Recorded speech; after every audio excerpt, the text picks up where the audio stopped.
ये कहानी नहीं, सच्ची घटना है। पढ़कर रोना आ जाएगा। धीरे धीरे पढ़िएगा। कहानी का शीर्षक है माया।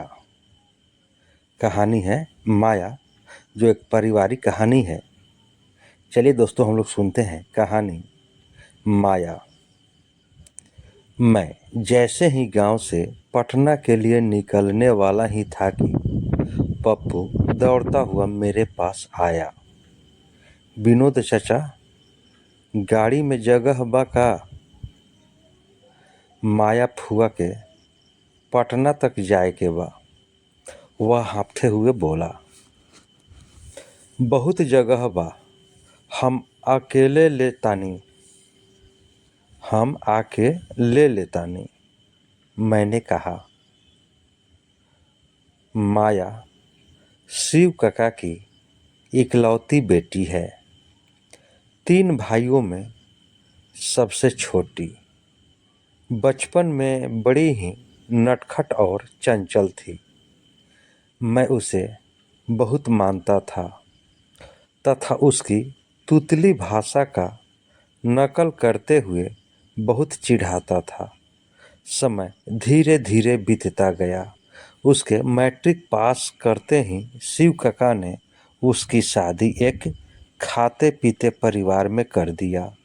उसका ससुराल आरा शहर से सटे एक गांव में है। शिव काका के तीनों लड़कों की शादी माया की शादी के बहुत पहले ही हो चुकी थी। परिवार की सबसे छोटी संतान होने की वजह से माया की परिवार में काफ़ी पूछ होती थी। शिव काका का प्राण तो माया में ही मानो बसता था। वह माया की हर छोटी बड़ी मांग पल भर में ही पूरा कर देते थे। मैंने शिव काका को कई बार कहते सुना था, बेटा पर के बेटी, पहाड़ पर के खेती, छोड़ पिया खेती, खेला पिया बेटी। कहते हैं ना, समय सदा एक सा नहीं रहता है। कभी सुख तो कभी दुख, कभी मान तो कभी अपमान। यह तो नियति का अटक्य नियम है। शिव काका की एक लंबे एवं असाध्य बीमारी की वजह से मृत्यु हो गई। खबर मिलने पर माया गांव आई थी। रोते रोते उसका बुरा हाल था। उसके बाद से मायके में धीरे धीरे भाई भौजाइयों के बीच उसकी पूछ कम होने लगी थी। जो भाई शिव काका की जिंदगी में मौके बेमौके तीज त्योहार के अवसरों पर दौड़ते हुए माया के यहाँ पहुँच जाते थे, अब उनकी मृत्यु के बाद उसकी तरफ आंख उठाकर भी नहीं देखते थे। बाद में शिव काका के लड़के आपस में बट गए और काकी को खोरिस में मात्र 1 बीघा जमीन संयुक्त रूप से देकर इन लोगों ने अपने कर्तव्य की इतिश्री समझ ली। लेकिन माया को जब भी मौका मिलता, वह अपनी माँ के लिए नए नए कपड़े एवं ज़रूरत का सामान लेकर पहुँच जाती।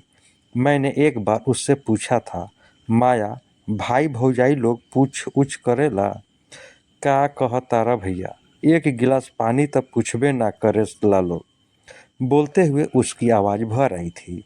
जब तक माई जियत बिया तबे तक हमरा खातिर ई नहियर बा भैया। वह आगे बोली, भाई भौजाई आजकल के युग में केकर होखेला कि हमार हो जाई। विगत साल होली के कुछ दिनों पहले माया की माँ का देहांत हो गया। उसके बाद वह पहली बार गांव आई थी।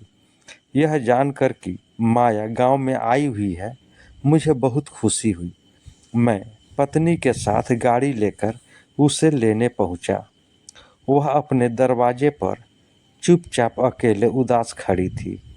मैंने गाड़ी का पिछला दरवाज़ा खोला और वह गाड़ी के अंदर बैठते ही मेरी पत्नी के गले से लिपट गई।